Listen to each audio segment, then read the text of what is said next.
तो कभी ये गिला शिकवा किया ही नहीं कि वलीमे के अगले दिन से मैं अपने घर से ही दूर हूँ। जिंदगी में एक पर्चा नहीं था जी।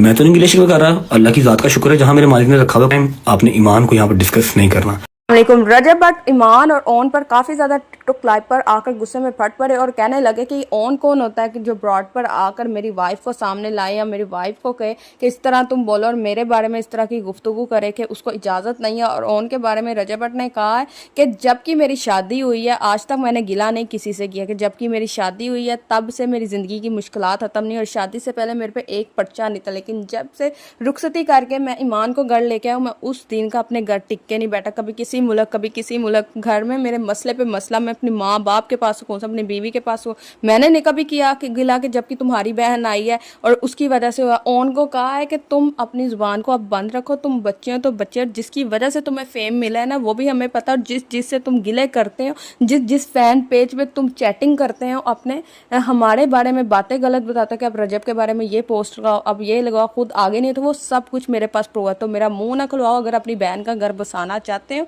तो ये हरकतें मत करो। अगर तुम लोगों ने अपनी बहन का घर खराब करना है तो सो बिस्मिल्लाह। जब तक बीवी है मेरी, मैंने अब इसको सोशल मीडिया पे नहीं लाना। अगर तो तुम लोग बीवी इसको मेरी रखना चाहते हैं, अगर तो नहीं तो मैं ये साफ बता रहा हूँ। फिर मेरे से तरफ से जवाब है, फिर आप लोग खुद ही इस चीज़ के जिम्मेदार। रजब भट्ट ने साफ जवाब दे दिया कि मैं ईमान के साथ नहीं रह सकता अगर ओन की यही हरकतें, और आइंदा ईमान को भी वार्निंग देगी तुमने आज के बाद बैक पे ओन के खड़ी होकर कोई फजूल बात नहीं करनी और कोई मुझे तुम्हें मैं तुम्हारी आवाज़ ना सुन। इस तरह की रजब भट्ट ने ईमान को भी वार्निंग दे दिया। आप लोगों से रिक्वेस्ट है मेरे चैनल को सब्सक्राइब करें, लाइक करें, शेयर करें।